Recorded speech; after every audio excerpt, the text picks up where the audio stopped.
got the first match underway for the friendly mix tournament between TalinkorB and Marcus.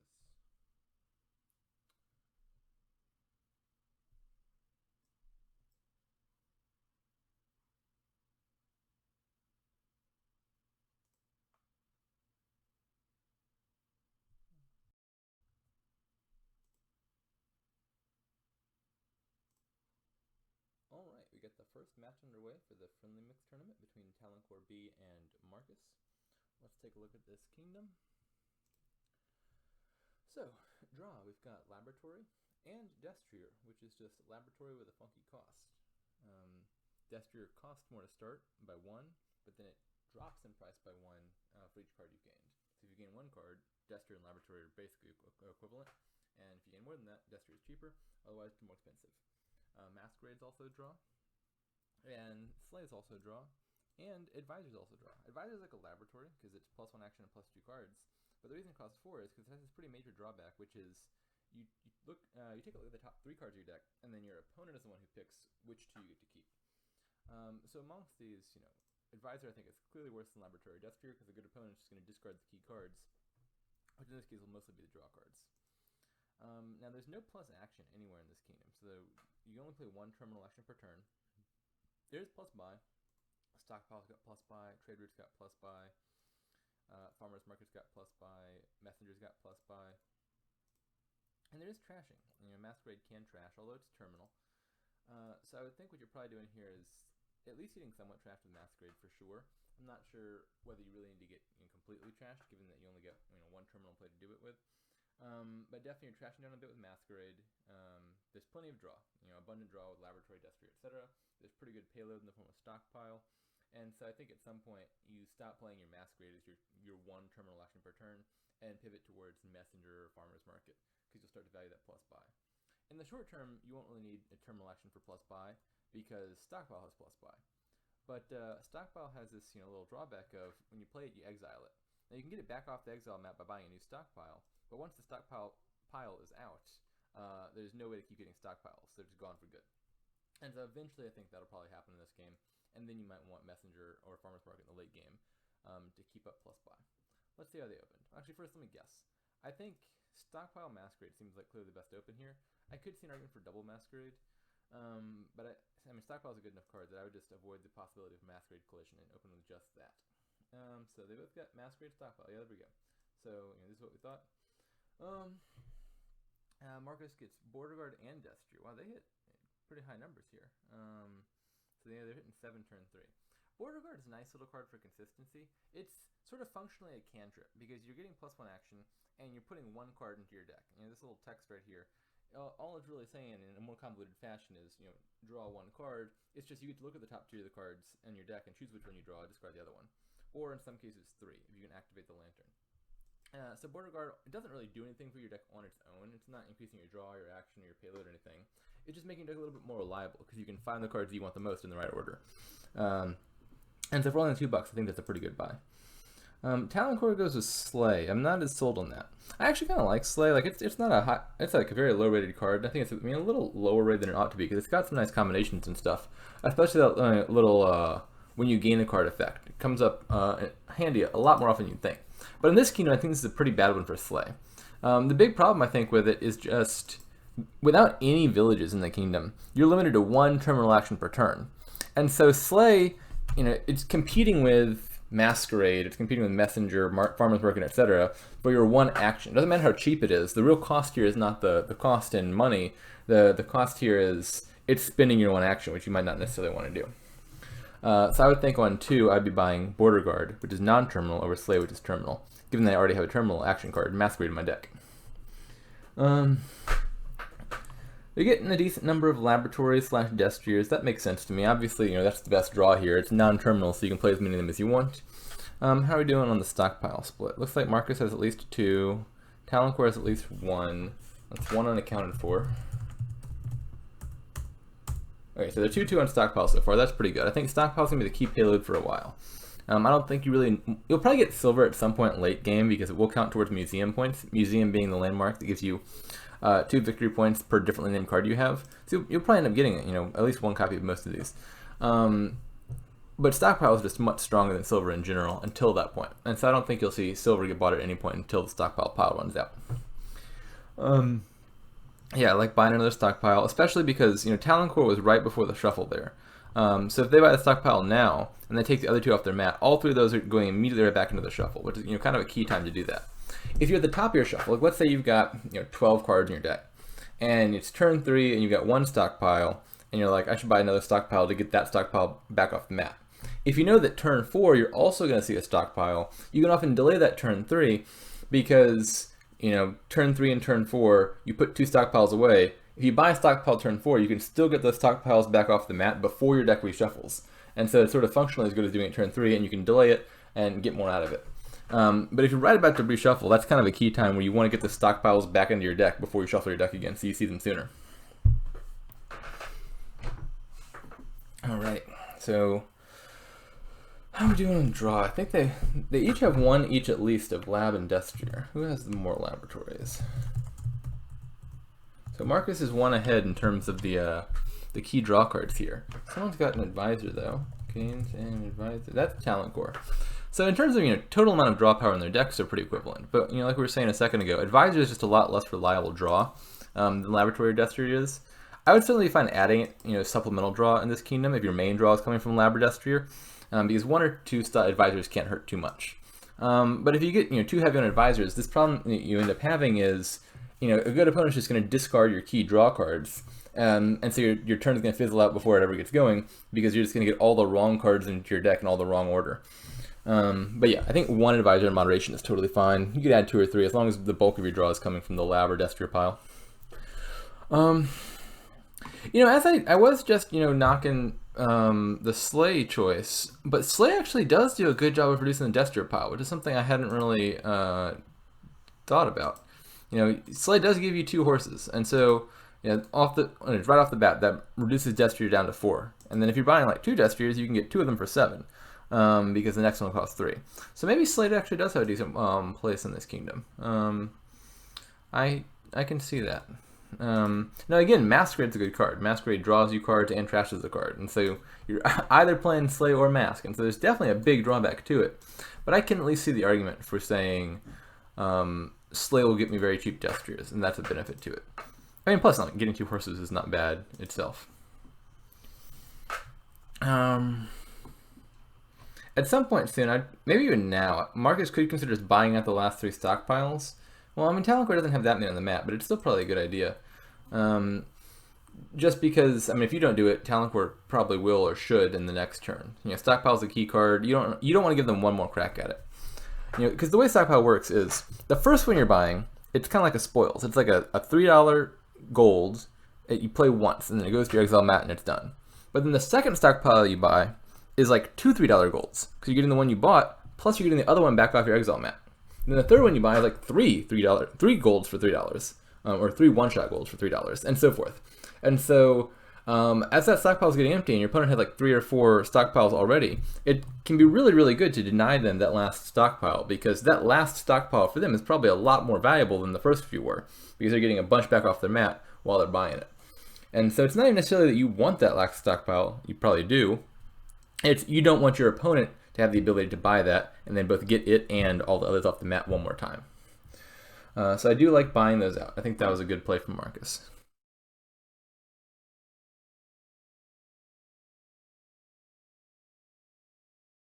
So TalinkorB is going to golds now. That makes sense.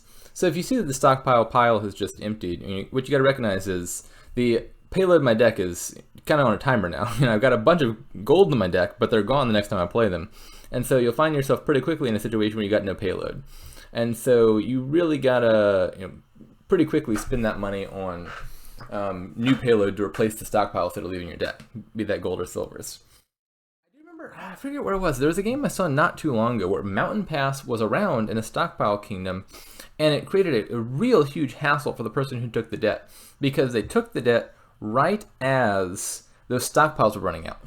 And so the person who took the debt, they lost their stockpiles paying off the debt, but then they didn't have any payload left to sort of re-up on more permanent payload like gold or silver, and they were trying to build back from a real huge deficit, and that caused certainly quite a problem. And so I'd have to go back and look at the situation, but there could be a scenario where you buy Province at a key time just to trigger Mountain Pass, and maybe maybe make your opponent take an awkward amount of debt. That could at least situationally come up in some game with both Mountain Pass and Stockpile. I'm not sure if in this case it made sense at the time that Marcus took it this turn, or if maybe he could have done it last turn. I'm gonna guess Marcus is marginally in the lead. Looks like he's got this split on Stockpiles, which is kind of a key card here in the short term, and that'll probably help him get the lead on golds in the long term. He's also got more of the Destriers. Now, can a third pile run out? Destrier is going to go real soon. What's next? Do they have enough plus buy to pile something like estates or border villages? Not border village, border guards. I think not. Like, they had a bunch of plus buy formerly from stockpiles, but those are getting on the exile map. We already got 7 exiled, so there's only 3 extra plus buy between their 2 decks. So I think it'll be hard words are hard. It will be hard to pile up border guards, given the rapidly dwindling supply of plus buy available. And that being said, Messenger is a very good card for piling out. You buy 1 Messenger, and then its effect is you can distribute 2 cards, 1 to yourself, 1 to your opponent. And so, for example, let's say you had 7 buys and you wanted to pile out estates. You could buy 1 Messenger, distribute an estate to yourself and opponent, and then buy the other 6. And so it's sort of saving you a buy in pile out scenarios. And so Messenger is always one of those cards where you want to double and triple check whether you've got a pile up. I don't think there's one here, but it's definitely one of those cards that should raise some red flags about making sure. I don't think this game's over. It doesn't look decisive enough to me. I think Marcus has got the lead, but I don't know that it's won yet. Oh, I like that idea from Baya. So the way Messenger does work is if you buy it and you trigger this little effect, it distributes the card first to yourself and then to your opponent. And so a real good time to buy Messenger is if there's 1 card left in a pile that you want. You can buy the Messenger and get that card for free, and the game goes to distribute a copy to your opponent and the pile's already empty. And so it looks like Marcus did the thing that Laya was suggesting, which is buy the Messenger, distribute the Destrier. I like that a lot. Destrier is a card you want, but the thing you're going to need in your deck real soon is plus buy, because formerly that was stockpiles, so those are all out. Looks like every single stockpile is on the mat. And so Marcus is able to get that last draw card while also picking up a plus buy card in the form of Messenger. And so now now the maximum I think your deck can realistically do here is what, like double Province. So you want to have maybe 16 payload in your deck. So maybe you single Province for the next few turns while spending your second buy building, and then if you can get to double Province at some point, that seems ideal. That's that second advisor. So they both have 1 advisor already, so they got that. They both have a border guard. So there's not a whole lot more actions they could easily pick up right now to count towards their museum points, so that at least draw in their deck back some point. So like if they bought a trade route, it'd be worth 2 museum points because that's a unique card. But there's no chance you're playing a trade route when you have a card like Messenger that you could play instead. And so trade route would function to be sort of like a 2-point estate, or anything like a 2-point estate or duchy, where it's basically just a victory card taking up space. And so the reason I was checking, how many border guards do each one have, how many advisors do each one have, is because those are the sort of cards that you could take the 2 points for free by buying a copy of them if you didn't already have one, and it wouldn't be drawing your deck back at all. So it looks like Marcus gets his silver. I like that, because silver is probably the last card that he could get from museum points that's sort of productively increasing his deck's quality. He doesn't have a silver already, so he's getting 2 points off of it, but it's also doing something for him. It's adding payload. So it looks like Folavora has counted out the splits, and someone, I'm assuming Marcus, has 9 of the Destriers and 3 of the labs. Yeah, that does sound pretty decisive. I'm gonna guess winning the stockpile split 7-3 probably had a lot to do with that. Destrier is one of those cards that the more you can get, the better they are, because the first one costs 6, and the second one costs 5, the third one costs 4, and so forth. And so the turn where you're buying a bunch of them, you're actually getting a huge amount compared to the turn where you're buying 1. Like buying 4 Destriers is more than 4 times as good as buying 1 Destrier. And so, Marcus was able to buy a huge number with that, key, 7 stockpile play. All right. Yeah, I agree with Psychomatic's assessment. This does look like it's 1-0 for Marcus. TalinkorB says he's out of his league, and this is true. This is not a league match. This is a friendly mix match. You're all out of league here. Or she, actually, I don't know Talinkor's gender. They are out of their league, if we take them at their word.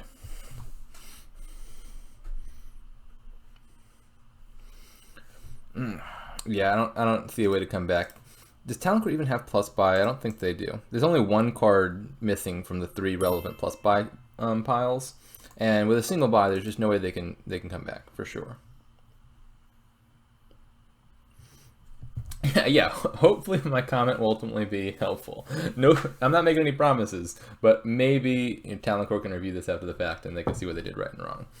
In fact, let's just go back and look. Where did they fall behind? I mean, Markus is player 1, so the answer could always just be Markus won the key split to turn early because they started earlier. Talinkor did have that early Slay. And we did talk about the eventual benefit of Slay, is it does set up for really cheap Death Triggers, but there's no way it's doing that for you turn 3. And so I think turn 3 Slay is way too early. On 3, that should probably just be a stockpile. Stockpile's a really good card. If not that, like a second Masquerade or a Silver, or even a Border Guard all sound better to me than Slay does. Now, what about turn 4? Turn 4, buying a Laboratory, that's not bad.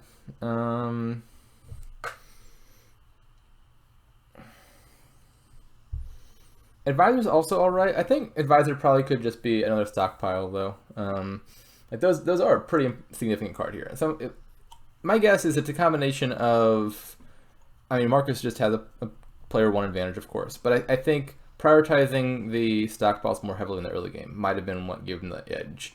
Like, winning the stockpile split led to them winning the Destrier split, led to them drawing more. They also picked up plus buy, which Talinkor never did. So the last few turns, Talinkor's been playing with the ability to gain 1 card per turn, which I think the game was already kind of decided at that point. But obviously, there's no way you can come back if you're gaining 1 card to your opponent's 2, especially like in the museum and stuff around where there's a bunch of extra cards you want to gain, even some cheap ones. Talinkor getting sassed by the creator of the game. It's brutal.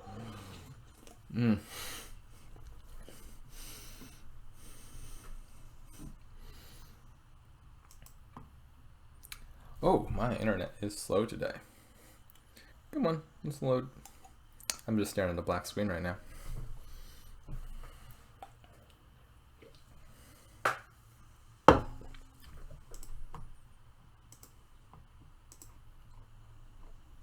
All right, there we go.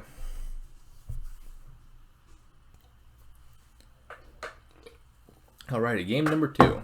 Let's look at this kingdom. So we've got draw. Laboratory is nice non-terminal draw. Vault is, I don't see Vault being super helpful here, but Vault is technically terminal draw. Silk Merchant's draw.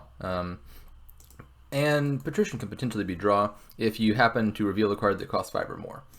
And then, there is Hermit, which can gain Madman, which is like a one-shot, super awesome draw / village. Now, I don't see any villages here, other than the occasional Madman that you might pick up. But there is plus buy from Silk Merchant and Trade Route, and eventually Animal Fair. Animal Fair will gain plus buy once the pile empties. And there's trashing. Hermit can trash estates. Temple or Trade Route can trash anything. Grave Robber can trash actions. Trader can trash anything and gain silvers off of it. So what are we doing here? My thoughts. So Silk Merchant's always good. It's just nice short-term benefit. Having an extra coffer and a villager in the early game really smooths out your first reshuffle. Definitely going to want Silk Merchants here. Key interactions I'm saying is there's Tomb, so I think you just want to trash lots of cards here. You're going to figure out a deck that can trash lots of stuff. The thing I think this deck probably should tend towards is grave robbing Silk Merchants repeatedly. You can trash Silk Merchant into a card you want, like Laboratory, then regain it from the trash for Grave Robber, and then you're getting this little +1 coffer, +1 villager effect twice. That seems great. Is Grave Robber Silk a village? It's just non-terminal, right? Because Grave Robber is terminal, but you get the villager back. I don't think I would call Grave Robber Silk a village. You'd need to be netting an action, and you're only breaking even there. Now, buying Silk is like a one-shot village. You're getting a villager at no action cost. So you have up to 10 total villages you can gain by buying Silks. I wonder if there's a deck that could just... Actually, I think this is pretty plausible. Don't buy anything on any of your turns, and just build a deck that plays Hermit or 2 at the end of the turn for... Oh, there you go. I like that idea. So Grave Robber, Silk, and a Silk, that could be a village, yes. If you both trash and gain a Silk with one play of Grave Robber, that would be a village. Yeah. Anyways, going back to what I was saying. So Madman, it's really hard to build a deck around Madman because it's just super hard to get. You only get it for one play and then it goes away again. And to get it, you have to A, get a Hermit, B, play the Hermit, C, trash the Hermit, and then D, not buy any cards. And so that's really difficult to line up. But when you have non-buy games like Grave Robber that can get stuff back out of the trash, what you could do is build a deck that plays Hermits and then never buys anything to convert those Hermits into Madmen every turn, and then play the Grave Robbers to get those Hermits back out of the trash for more Madmen next turn, and then you don't need to buy anything because you can be getting your key gains off of other Grave Robbers and stuff. And so I think that could actually be a pretty strong long-term deck, is you build up towards a bunch of Grave Robber Madmen stuff. With the combined Silk Merchant and other points from Tomb looks amazing. Now the one constraint here, of course, for building anything fancy like that is Salt the Earth is around. Salt the Earth can, put away provinces like no one's business. You just spend 4 and you trash a province from the supply, and those provinces can melt really fast. So that's the one thing that's always in the back of my mind if I'm trying to build with Salt the Earth around, is my opponent could empty the provinces real quickly. But I think I would try to build towards the Grave Robber Madman thing. That's where I want to be. Now short term, what is a smart saying? Yeah, I mean short term Silk Merchant seems like the key card here, right? It's $4. It's getting you a coffer and a villager. Villagers are in short supply and high demand, and it's going to be a key target for stuff that you want to trash, or stuff that you want to trash with. You can trash it to gain an Animal Fair using Animal Fair's unique pay effect. You can trash it to Temple if you just feel like getting some points. I think ideally you trash it to Grave Robber. But all those look good.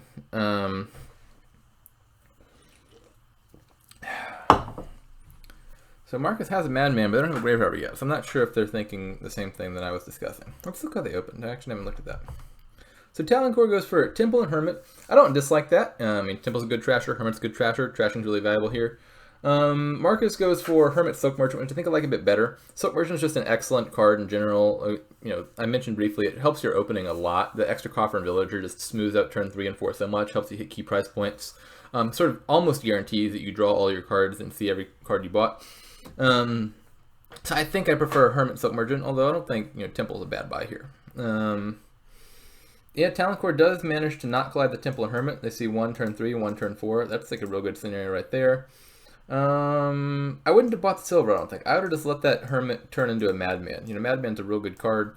Just like regain a new Hermit, and then if we get the silver, that short-term boost from Madman is often very valuable. I think the silver is probably a mistake. Yeah, so Marcus is the thing I was describing. They do convert their Hermit to a Madman, which seems better. TalinkorB going for Salt the Earth already. That's interesting.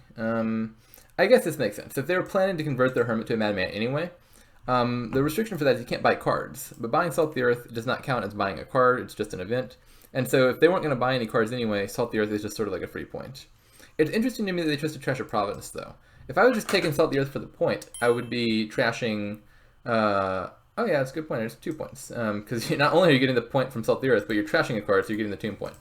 If I were just doing that for like random free victory points, I'd be trashing like a State or Duchy or something.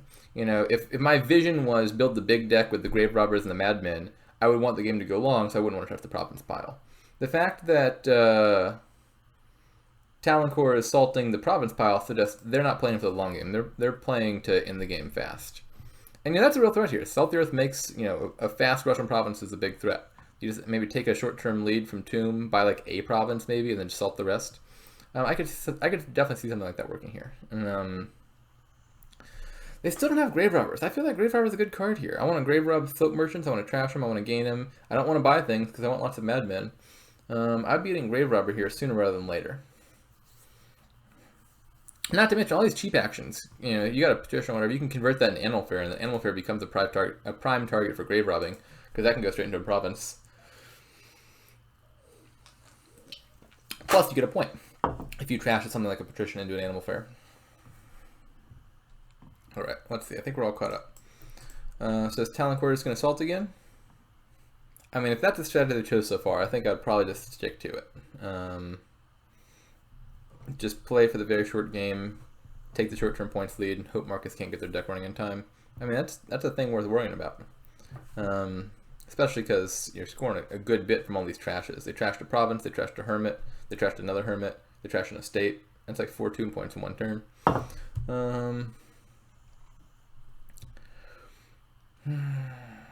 Yeah, I think if either of them were planning on doing the Grave Robber thing, like this would be the last turn you could viably get that. I hope Marcus picks up Grave Robber. I think Grave Robber is a good buy. So the way Grave Robber works is just you can do one or two things. You can either gain a card costing from 3 to 6 to the trash, from the trash, or you can trash any action card for like a sort of remodel plus effect. We can remodel the card costing up to 3 more. And so Grave Robber is really good here because there's a lot of key cards that you want to target, right? Hermits cost 3, and you want to get them back from the trash to get Madmen. Soap Merchants cost 4, you want to get them back for the extra Coffer and Villager effect. Soap Merchants also a great target to trash with Grave Robber, because when you trash it, on top of the normal Grave Robber benefit of gaining a new card, you get Coffers and Villagers. And you're scoring points all the while with Tomb.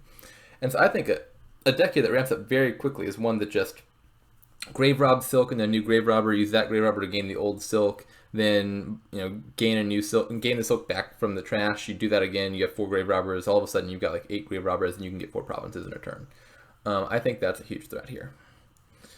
Now Talonkorb has a lot of Madmen. Do they have payload in their deck to make it worthwhile to draw all that? I feel like their deck might be a little bit light on actual things that it does. So JBB is saying Talonkorb does not have plus buy. That is quite plausibly true. Do they have Soap Merchant? I don't think they do. I think that's just Marcus. They definitely don't have the Animal Fair. They don't have a trade route.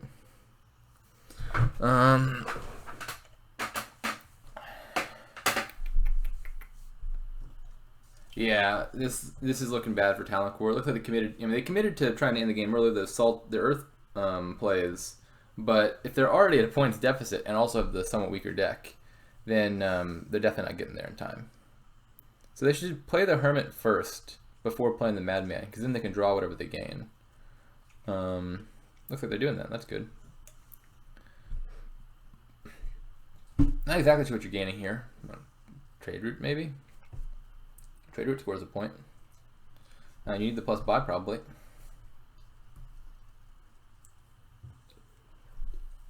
Looks like they agree. Alrighty, so you can't play all 3 of these. Play Hermit first to gain something of value. I don't know. Silver, maybe? Patrician? Nah, you can gain silver. You already have enough to salt twice. Patrician's fine.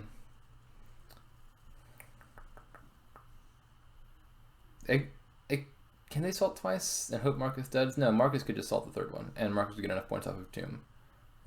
Buying Province there probably did make sense. So Laia saying no.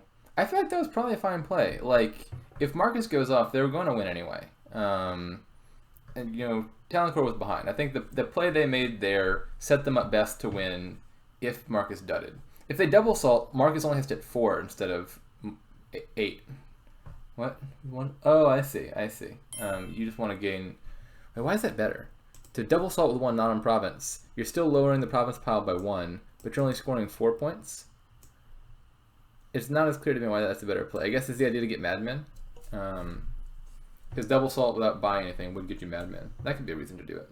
Alright, I think this is a 4-game match, so we're halfway through. It's 2-0 for Marcus so far.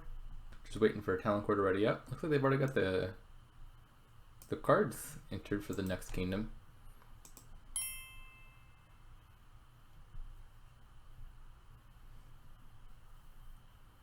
Alrighty, what have we here? So draw. Oh, there's a whole lot of draw. I'm getting the sense that so for context, the tournament they're playing in has a curated set of cards that they're choosing from. That's only I think a relatively small subset of all cards available, and so this is not a purely randomly constructed kingdom. And so what I think I'm getting is a lot of these cards that are in this kingdom, and maybe this is the 3rd game total I've seen, but it seems like a lot of these cards are very draw oriented. We're seeing a lot of draw in a lot of these games. Destro we saw already. That's a laboratory with a funky cost. Hunting Party. This one's also a draw. It's a cantrip that also does a kind of convoluted effect that functionally just draws you a card. It's a little bit better than Laboratory because the way it draws a card is it finds like a card you don't already have, which kind of helps you find your key cards faster. Swashbuckler is like a fancy Smithy. That's also a draw. Diplomat to draw and can potentially be plus action. Although I don't think we'll see that triggered too often here. And lastly, Advisor we saw already. This one's also a draw. It's like a cursed laboratory. It's like a laboratory that always gives you the wrong cards, but it still does draw. Now, plus buy. So taking a step back. Plus action. We've got Royal Carriage, which is like a throne room variant. So you just use that on any card with +1 action. It can turn into +2 action.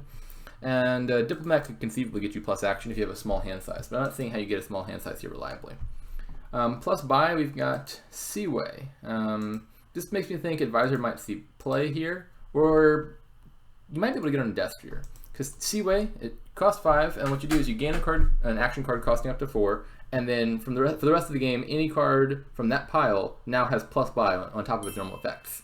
So, Advisor is a nice target because it's a 4-cost card that you're willing to have a lot of. But Destrier could become a 4-cost card if you gain 2 cards first. And so conceivably there could be a way to get 2 cards, e.g. with like Falconer or something, and then reduce Destrier's cost to 4, and you see a way to gain a Destrier. And now Destrier is on top of its normal effect as plus buy. So let's look how they've opened. Marcus went with, they both went with Necromancer Silver. I don't dislike that. Necromancer has Zombie Mason, which just trashes a random card essentially from the top of your deck. And so early in the game, when 90% of your deck is just mostly junk cards, it can make a whole lot of sense to just take a gamble and try to trash with that, because you're really likely to hit a card you don't really want. And it's not very good trashing, but when there's no other trashing here in the kingdom, it's often worth it. Now I assume the reaction from Psychomatic was because Marcus did that and hit the one card in their entire deck that did have value. Hunting Party. Now, for your deck on its own, it's not really much of a drawback because you can just regain the Hunting Party. One of the effects of Zombie Mason is you can gain a card costing up to 1 more, so they can just gain the card back. But it means they missed out on a productive trash, and it means there's now Hunting Party in the trash. And Necromancer can play any card in the trashing pile, and so now there's a sort of a mutually available Hunting Party that either of them can use their Necromancers for. It also makes Necromancer start to look like a better target for Seaway, because with Hunting Party on top of Zombie Spy, there's at minimum 2 different ways you can play Necromancer that are viable. Normally a big constraint on Necromancer is you're allowed to play each action card from the trash up to once per turn, and the game starts preceded in games of Necromancer with 3 zombie cards in the trash. So you can always choose at least any of those 3 once. But 2 of them, the Zombie Apprentice and Zombie Mason, require trashing things, so you can't always reliably use those. Zombie Spy is like a nice little cantrip that you always have available. But if you wanted a lot of plus buy, you couldn't necessarily spam Necromancers for plus buy, because you play the first one as Zombie Spy. Now, the moment you play the second one, you've already got to play one of the trash cards, and you're potentially trashing a viable card from your deck. And so the reason this Hunting Party thing is potentially significant to overall strategy is because now there's at least 2 productive ways you can use Necromancer. You can play one as the Hunting Party, and the other as the Zombie Spy. And that means you see with Necromancer, you're getting at least 3 buys per turn already, even if you don't use one of the trashers. Now, a question I would always want to ask here is there any way to control what's on the top of my deck? Because if there's a way to do that, the Zombie Mason effect starts to look a lot better. You can put the key card where you want it to, and then trash it. Unfortunately, I'm not really seeing a good way to do that here. Yeah, I can't see any way to really control what you get to trash. Like, you can kind of know what you're going to trash if, for example, you've got 1 card left in your deck and you're paying close attention to what you got, or if you've got a card in the discard because your opponent discarded with an Advisor. But in general, I think the Necromancers are going to be sort of a gamble if you're playing them for Zombie Mason at this point, because you got a lot of cards you wouldn't necessarily want to hit. How are we doing on overall deck quality? What's the Hunting Party split look like? Gains a Hunting Party. TMMT. Alright, so they split the Hunting Parties 4-4, but Marcus trashed one of his, so TalinkorB is ahead in Hunting Parties, which is a nice card here. It's a real nice card here. Like we said, Hunting Party it's like a lab that's more reliable than a normal lab, because it's functionally +1 card, but it's like +1 card that you really wanted, rather than just +1 random card. And also, oh no, y'all can't hear me? Why can't y'all hear me?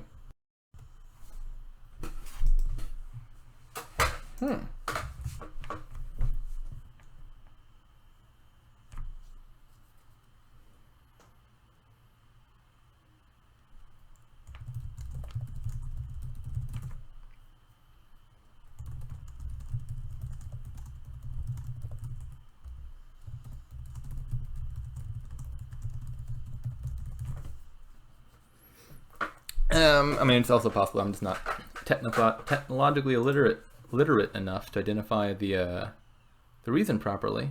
But it looks like it's registering. It looks like my mic is plugged in. Yeah, who knows? Yeah, sure, I'll just rejoin the voice channel. All right, let me know if it's any better now. Can y'all hear me yet?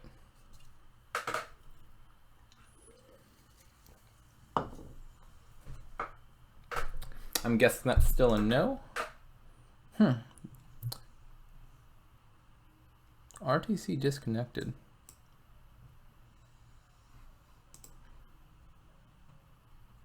Oh well, I'm just gonna, yeah.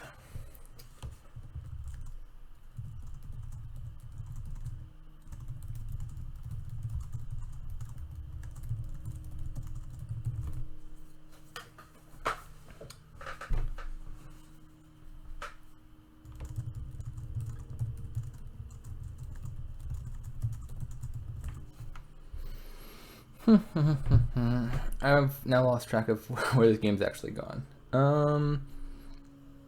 So they've both got plus buy. Advisor and Necromancer are both totally plausible targets for Seaway, as we said. How are they doing on payload? Neither of them has golds. It looks like TalinkorB has one more silver though, which is not bad. Markus has a Royal Carriage, which is also a pretty good card to have here. I think Falconer could be a nice card to get here. It is a key gainer. You can stuff your deck with more silvers real fast if you want to. You can gain bishops for late game points. You can activate it by buying a Royal Carriage. Falconer has this little effect where you, it's normally terminal, but you can sort of play it automatically, which makes it a non-terminal card if it's in your hand when a card with 2 or more types has been gained. So in this keynote, I think that's just Diplomat, which is action reaction, and Royal Carriage, which is action reserve. But Royal Carriage is the card you kind of want anyway, and so conceivably you could get some non-terminal Falconer plays by buying a Royal Carriage and then triggering your Falconer. Yeah, Mike Check also seems to like Falconer. Yeah, I agree with that. So who got the last few hunting parties? I don't even know. So I think it's 5-4 for TalinkorB on hunting parties, which is pretty good because in addition to its normal draw effect, it's also the obelisk target, which means it's worth 2 victory points per hunting party you have. So the hunting parties are super crucial here. Other stuff that's potentially relevant. Falconer can gain you changelings. That's also kind of important. You play the Falconer, it gains straight to hand, and then changeling can be trashed to gain a copy of any card you already have in play. So if you have, say, 1 Royal Carriage in play, and you call the Falconer, you play the Falconer, you gain a changeling, you call the Royal Carriage to replay the Falconer, and then you gain another changeling, then you trash both those changelings, and you can get 2 more Royal Carriages. Something like that could be very good interaction. And so I think that at this point, when your deck's already kind of drawing, like they both hammered the key draw pile, which kind of makes sense because it's an important pile. But now that they're trying to do is ramp up payload, it does seem kind of important to add a card like Falconer that can gain you a bunch of key cards. And my mic just ain't working very well. That's unfortunate. I suspect it might be an internet issue. I just plugged in a new router. I might just have to revert to the old one.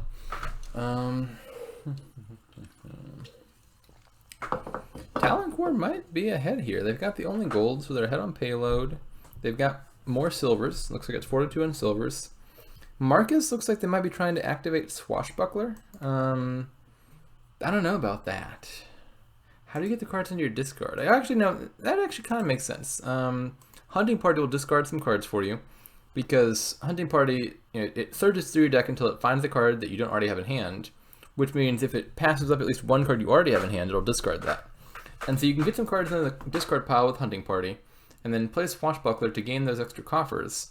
And then once you've got 4 of those,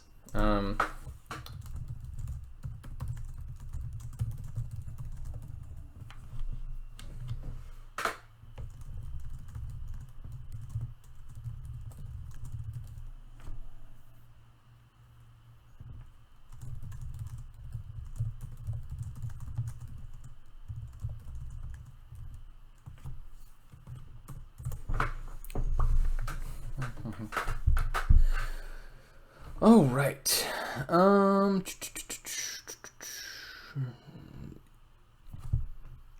This is going to be a little difficult because you do have to draw a decent number of cards before you can non-terminally play that Swashbuckler.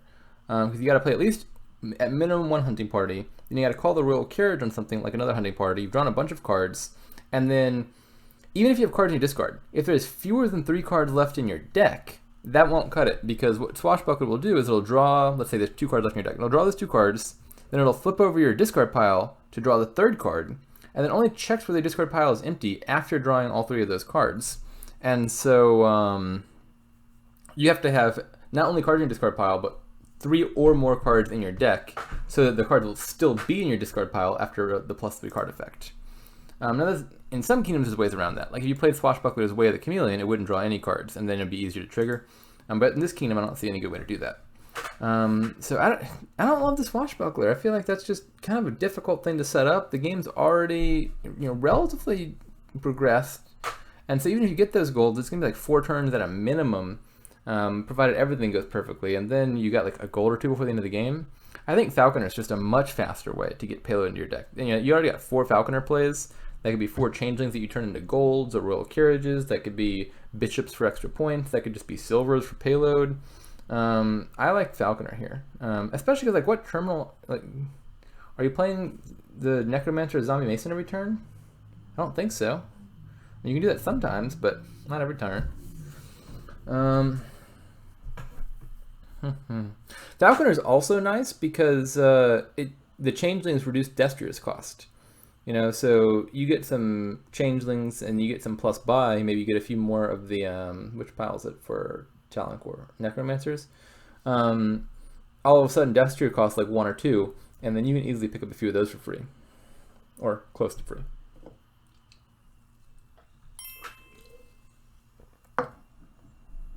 Province Destria.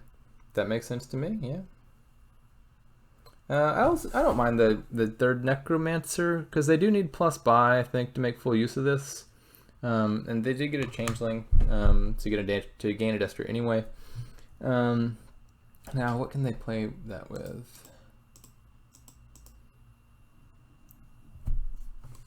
They can play one Necromancer as another Necromancer, which is actually kind of nifty, because I think for TalinkorB that will net them +2 buy for just functionally one Necromancer play. So you play one Necromancer as the other Necromancer as the hunting party, and you're getting 2 buy out of that little interaction. That could be clever. Yeah, Marcus feels really behind. Another good reason to have an assortment of treasures, TalinkorB's got the golds, and I don't know if Marcus has any, is having like 1,000,000 silvers or coppers or whatever can be real hard to draw with hunting parties, because hunting party searches for a card you don't already have in your hand. And so hunting party, this is the one big drawback it has where it can be worse than laboratory, is if every card in your deck you already have a copy of in your hand, it won't draw you any extra cards. It'll just be a cantrip. It's like if you had like 10 silvers in your deck and a silver in your hand, it'll draw you the 1 card guaranteed, but then it'll check your deck trying to find a card you don't already have. It'll go through all 10 silvers, be like, these are already acquired, discard them all and give you nothing. And so you can have this problem of where you find all your draw cards early because your hunting parties find your other draw, and then you try to draw around your treasures, and the hunting parties just start whiffing over and over because you got 1 copy of the treasure that you have 10 total copies of in your hand, and then it just doesn't draw the other 9. And so having an assortment of payload can be better for making those hunting parties reliable. Now, if I recall correctly, I think I just saw Marcus take another gamble on the Zombie Mason and hit hunting party once again, which is, on the face of it, I wouldn't normally hate here turning a hunting party into gold. You got a lot of draw, and you did kind of need the payload. But remember, those hunting parties are also worth 2 victory points here. And so, on top of switching out a good draw card for a gold, which is often neutral or bad, but potentially good here, you are losing 2 victory points at a relatively late stage in the game. I think TalinkorB is going to win this one. That's nice. And you're going to bring it back to 1-2. They could potentially tie it up in the 4th game. This is looking pretty close to resignable. I think it'd be perfectly reasonable for Marcus to resign here. They did finally get a Falconer. That's good. I like the Falconer. Although, as it turns out, now they have both the Falconer and the Swashbuckler and cannot play them both. I guess you just play the Swashbuckler. We'll trigger here. Yeah, I think. Okay, Marcus found the better play. I think GG was probably the optimal play in that scenario. All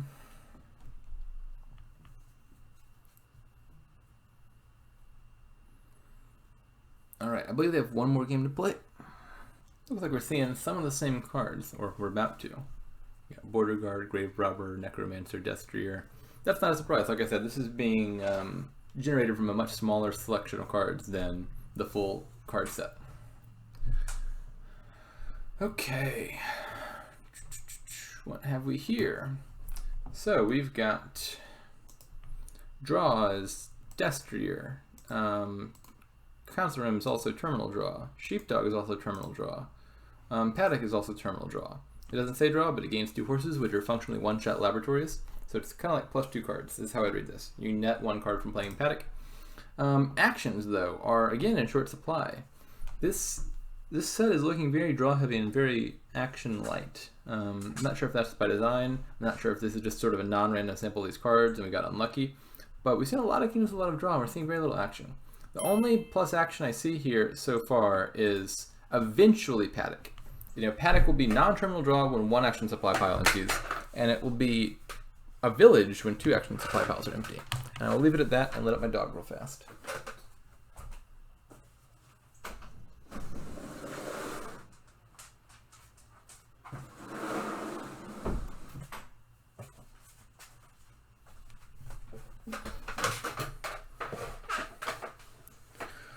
Alright, let's see what else I have not talked about yet. We have plus buy in the form of messenger again. Council Room can also be plus buy. We have trashing with Bishop. Bishop's not really a trasher. I would never use Bishop to get trashed because either trashing is not super valuable, that's rare, but possible, in which case you don't really want it. Or trashing is really valuable, but you're trashing for both yourself and your opponent, because your opponent gets to trash a card from their hand. And so however valuable trashing is, you're sort of giving that equal amount of benefit to yourself and your opponent whenever you play Bishop. And so I would read Bishop as sort of functionally being +1 coin and gain some victory points. Because that's the only benefit the Bishop is sort of giving unique to you. Is you get a coin, a victory point, an additional victory point per value of the card you trashed. And then of course Grave Robber can trash actions, but that's not super helpful here. And Necromancer, we already saw in the last game, you know, Zombie Mason. You can trash the top card of your deck, and you can you know, potentially trash cards that way. And so now we should ask that same question again that we asked last time, is there a good way to manipulate what cards on top of your deck? Well, not really. You can kind of sift through the bad cards with Border Guard, and you can kind of guarantee that your discard pile is full of bad cards, but you kind of don't want to trash into the discard pile with Necromancer anyway, because that potentially triggers a bad shuffle. You could also top deck cards from the trash with Grave Robber, and then trash those. But generally the thing you're trying to do with Zombie Mason is trash cards that are already in your deck, not gain new cards to trash. And so I've still not seen an amazing way to set up good Necromancer trashes. Now let's try to catch up with this game. So TalinkorB messengers for bishops. I don't understand that. What does that do? So you have 2 terminal actions to your opponent's 1. So you're creating a greater chance of terminal collision for yourself. I don't think you need the plus buy this early in the game from messenger. I mean, it's not terrible because you can pick up Border Guards occasionally, but it doesn't seem super crucial. And I mean, it doesn't matter whether the bishop's good or bad because you're both getting 1, but I don't think that's super important. Marcus gains a Necromancer, or does the same thing but with Necromancer. Again, I'm not really sure about that. Like, Necromancer seems like a fine card here, but I would just take 1 rather than give 1 to my opponent and take a messenger. These messenger plays are very confusing to me. I don't understand why they're doing that. Because when you do this little thing with the messenger, the card that you're getting is the messenger, right? And that's just usually not a very good card. It's like a terminal silver. You rarely want that unless you need the plus buy, which this early I don't think they really do. And then if there's a card that somehow benefits you much more than your opponent, this other effect can be helpful to you. Like if there's a card like Scrying Pool or something, and your opponent's already bought their potion. You can buy a messenger, distribute a potion. That helps you more than them because you get a potion and they're getting a redundant potion, something like that. But with cards that are sort of reciprocally good for both of you or reciprocally bad for both of you, this just seems weird to me. Because you're getting a pretty bad card. And it doesn't matter how good the card you distribute is because that benefit is accruing equally to both players. Marcus gets Border Guard and Destrier. I remember that being a key buy that they made game 1, I believe it was. It makes sense, you know, Destry is a good draw here, Border Guard is good sifting. I love Sheepdog a lot, but this doesn't seem like the key kingdom for it. Sheepdog is just +2 cards, which on its own is a very mediocre effect and only very good if you have villages. But it does have this little effect that when you gain a card, you can play it from your hand. And the way I would interpret this is functionally sort of, Sheepdog is non-terminal if you have good mid-turn gainers, because you don't have to spend an action to trigger this, right? It just triggers on its own. So you're functionally getting to play the +2 card effect without having to spend an action on it. And so Sheepdog is like a $3 lab if you can guarantee that you have a way to gain cards while it's in your hand. Now you don't usually want to draw in your buy phase because you've already started playing treasures. You can't play more after you've bought a thing. And if you draw action cards, you can't play them. So it's not helpful to trigger Sheepdog usually by buying a card. And so the real place where Sheepdog shines is if you can gain a card during the action phase of your turn, then trigger this and get it like a laboratory effect at a much cheaper cost. Now ways you can do that here, well, Paddock can do it. Paddock gains horses, that would trigger Sheepdog. And Grave Robber can do it with one half of the two choices, which would also trigger Sheepdog. And lastly, Zombie Mason could do it. The problem is, until a pile's empty, all three of those are terminal. And so it wouldn't even help that you played the Sheepdog non-terminally, because your action phase will come to an end anyway. Now eventually Paddock will become non-terminal, and then, oh maybe, if a pile empties, which isn't guaranteed. But presuming at least one pile empties, Paddock will become non-terminal, and then all of a sudden Sheepdog could be good, because your Paddocks can trigger the Sheepdogs. Until then, I'm not really seeing that, which is a shame. I think Marcus gets another Destrier, and another Destrier. I like the Destriers more than the golds, I think. Certainly you want to be drawing your deck. That's priority number 1, and you add the golds afterwards. It doesn't look to me, looking at TalinkorB's hand, like they have deck control already. And so I would be adding cards like Destrier over cards like gold to my deck at the moment. We have Museum around again. So again, it'll be kind of important eventually to gain 1 card of each type. Or as many as is reasonable. You don't necessarily always get all of them. But they're like 2 points each. And so they'll probably eventually do that, but it's probably a bit early for that. There's not a whole lot of cards I really want here. There's a lot of terminal action cards and not a whole lot of, or not really any action yet. And so the cards I only really want to spam are like Destrier, maybe Border Guard, get a plus buy, which, I mean, they already both got Messenger, and then here's gold and silvers and stuff. Is Province bad? Not necessarily. I wish I got a little distracted there, but if I knew the state of the deck's better, you get a better answer. It kind of depends, I think, on whether you want to draw the game out or not. If your deck is sort of overall building to a bigger state than your opponents, you have more draw, you have more gains, you're probably fine holding off, because if the game takes a long time and goes many turns in, that's going to benefit you more. If you feel that you're behind and you feel that your deck is just not clean enough, not drawing enough, you often want to bring the game to a close faster, e.g. by going from provinces earlier. Now that's usually not a winning play, but it's often less losing of a play than following your opponent down a long in-game line that they're going to win more decisively. Yeah, TalinkorB has just taken a lot of golds. I agree with S-Smart. The golds, I think, are not amazing here.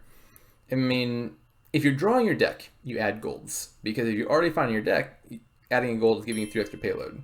If you're not drawing your deck, then you might as well just be adding more draw cards like Destrier, because that will help you find the payload you already do have in your deck.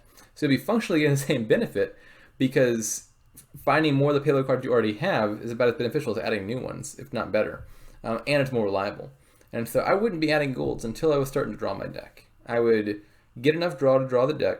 I would get a plus buy card like Messenger. In this case, they already have that, I believe. And then I would start getting golds.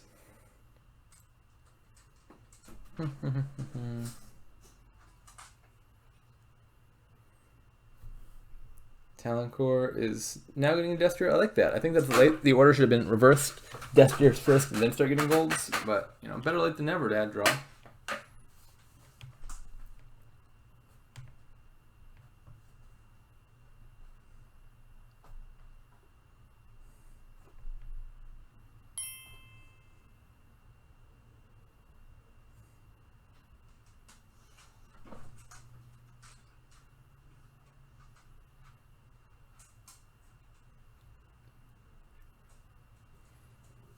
So what R. Silverstein means here is if you have 2 terminal action cards you want to play, right, you only have 1 action. If you have one of them in your hand right now, you trigger a shuffle, then you're going to see the other one in your hand the next turn. And so you can guarantee you have sort of 2 terminal action cards and you're playing 1 each turn. And instead of the worst scenario of having 2 on the same turn and then none on the other turn, in which case you only get to use 1 of them.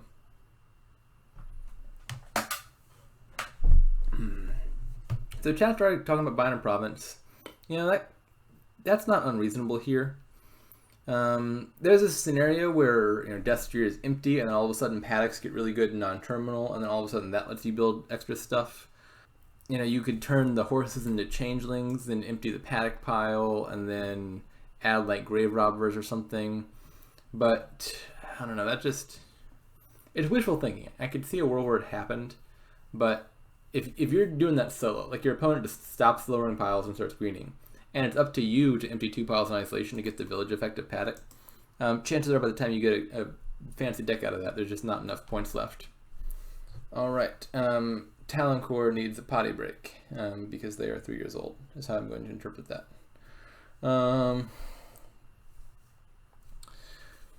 Yeah, so paddock is kind of like City in that it gets really good in the end game, but sometimes you can just ignore it because if you bring the game to a close before that end game, before 2 piles empty, and your opponent goes for the paddocks, they're sort of left stranded with a bunch of cards that are currently bad and never get good. And so that's always something to be concerned about. So R. Silverstein is saying basically the same thing I said, which is weird because if I'm not mistaken, my mic is not working. I guess they're just thinking the same thoughts coincidentally at the same time. Alright,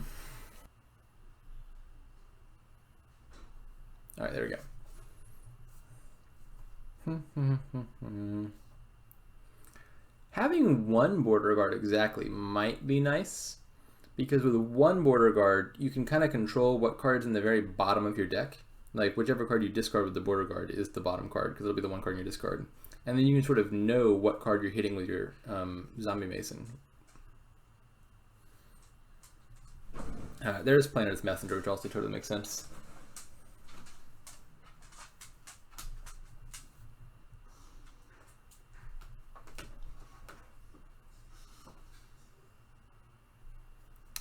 Alright, so Marcus looks to be trying to build a little bigger. They're doing some fancy changeling stuff. TalinkorB does have a big points lead, but there's 7 provinces left to go. So it's possible that Marcus could turn that around if they can get the fancy deck rolling fast enough. Now one thing I guess that does suggest building could be good here is Bishop is around. And Bishop provides a source of alternative VP other than the province pile. You can just gain a bunch of golds or something and then Bishop the golds. And that's really important for the viability of building big, because suppose that's not there. Then you're on the clock to basically start scoring before your opponent hits like 6 or so provinces, 5 to 6, because at that point there's just not enough victory points left to viably overcome that. If they've got 36 points, to outscore that you'll need 12 points from the provinces, all of the points from the duchies, and then like an estate, which is a lot to do. Kind of hard. Whereas if they have to do 8 provinces, because you're scoring via some alternative path like bishop points, then that's at least 2 to 3 more turns at a minimum they have to play out to get those extra provinces. And chances are, if they started greening early, their deck's not going to hit 8 reliably for 3 more turns if they've already added 5 to 6 provinces to it. And so they're going to whiff at least 1 or 2 of those turns. And so functionally speaking, it's like 4 or 5 extra turns you've got. And then if your deck's building up exponentially, those extra 2 or 3 turns, or even 4 or 5 turns at the end, can be 10, 12 points at a time. And so that can make a world difference. And so if I'm Marcus and I've got a short-term points deficit and ambitions of building big, I would consider ignoring provinces and trying to do some big bishop thing. Empty a second pile, like use some paddocks to gain some changelings, and you can empty changelings in 2 turns.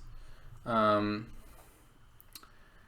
then now your paddocks are all villages. You can maybe buy or gain via grave robber a bunch of bishops. I'm not exactly sure what the most efficient route is there, but the plan would just be to gain a bunch of stuff. You probably want I think maybe equal numbers grave robbers and bishops, because you could grave rob the bishops back, or the bishop targets back. So like you bishop a gold, then you grave rob the gold back in your deck, then you bishop it again. I'm not sure if that's better or worse than just buying golds each turn to feed the bishop. Certainly the Grave Robber is more efficient in terms of like money and amount of draw power in your deck, but it does require an action, so it's possible that it's like adding. No, the Grave Robber also is more efficient in terms of plus buy. I was gonna say Grave Robber is worse because it costs an action, whereas buying something doesn't, but it saves a buy, and buy is also in short supply here.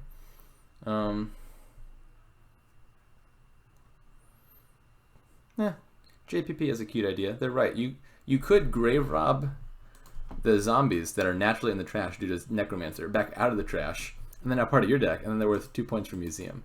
That would be pretty funny. I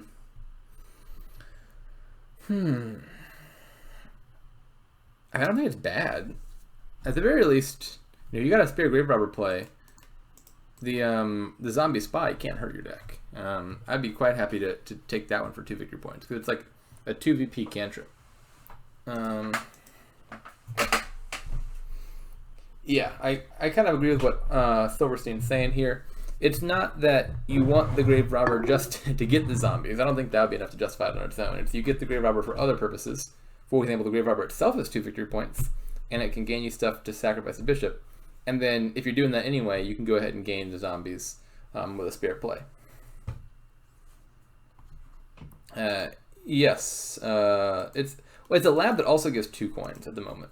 So there's 1 supply pile empty. So Paddock gives +1 action, much like Laboratory. We'll use Destrier because it's functional Laboratory, gives +1 action. And then Paddock gives 2 horses. And each horse is like a one-shot Laboratory effect. Now, the effect of Laboratory is functionally +1 card. You subtract out the sort of +1 card, +1 action effect of it, and the net effect of a horse is +1 card. And so Paddock, it takes up a draw, so it's like -1 card. It takes up an action, so it's -1. You get the action back, so it's action neutral. And you get 2 cards that each count as 1 draw. So that's netting you 1 draw. If you do all that, the actions even out, and then the horses pay for the amount of draw it takes to draw the Paddock, plus an additional draw. And so Paddock is sort of like a delayed Laboratory that also gives 2 coins.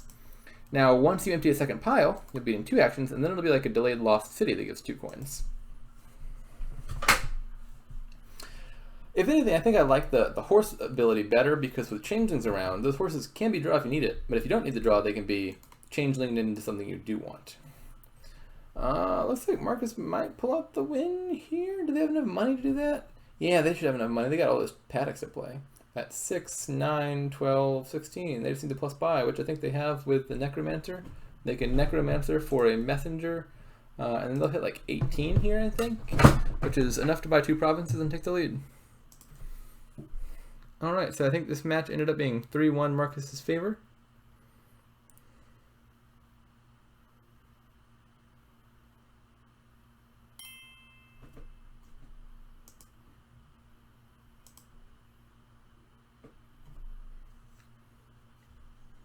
Alright, that's the end of it. Now I do think Marcus is the higher ranked player here, so it's not a super surprising match, but it's nice that we got to see TalinkorB take a match off, or take a game off of them.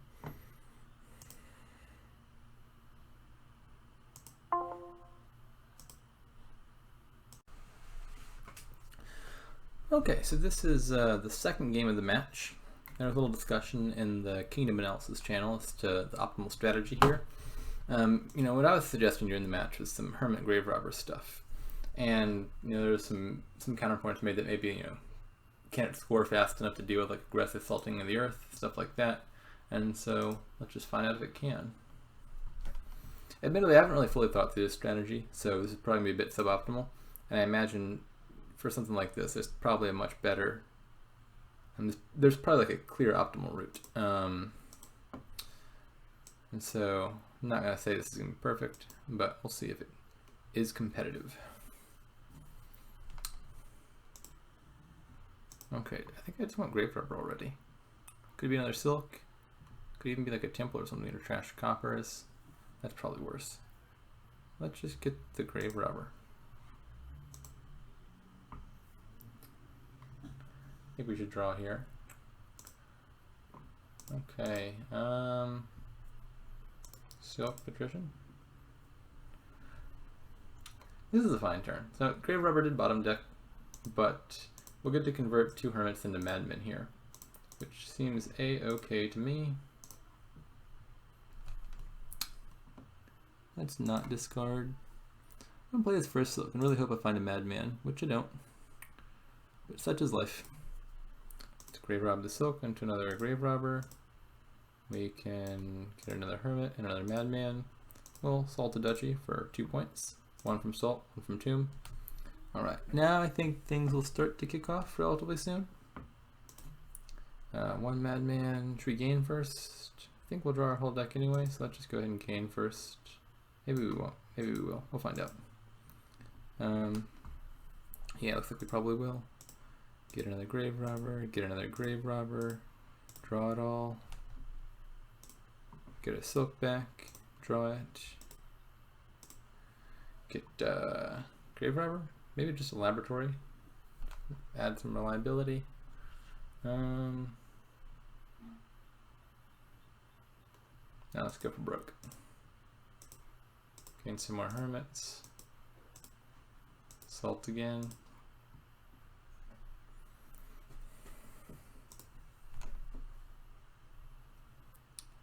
I got 17 points. I think Assault Rush is just already going to be losing.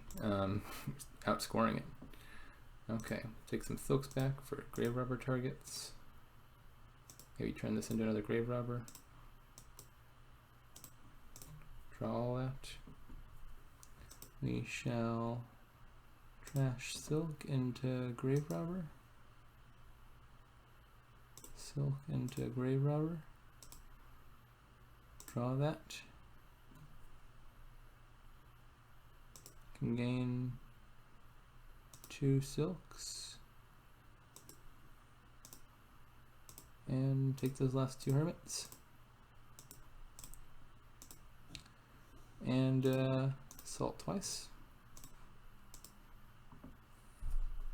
Alright. I'm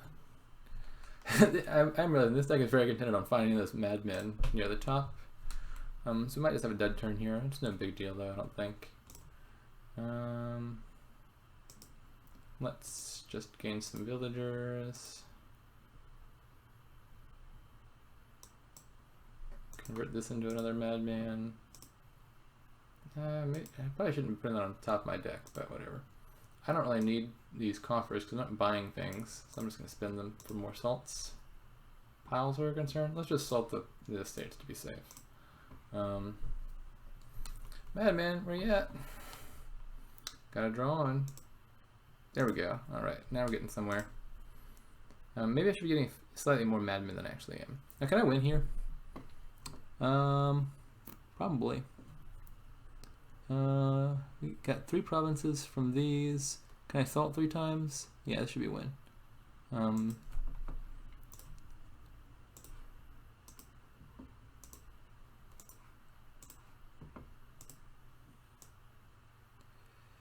Oh, I actually don't have quite enough actions for that, do I? Well, let's see. Gain a silk to get some extra actions. Now, can trash that silk again. To gain, just get an estate. That's worth points. We need to play one of these.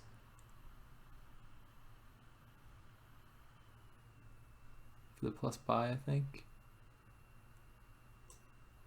So we can salt, gain the province, gain a duchy, trash patrician, gain an estate. So we can afford 1 naturally and 2 salted. Yeah, I'm pretty convinced. I think we had slightly lucky draws there. I think there was one time where we did dud because we didn't find the madman, but before that I think we were finding the madman close to the top. So this might be a little above average as a run, but it definitely seems good enough to be competitive. I'm kind of convinced this is the best deck for this kingdom.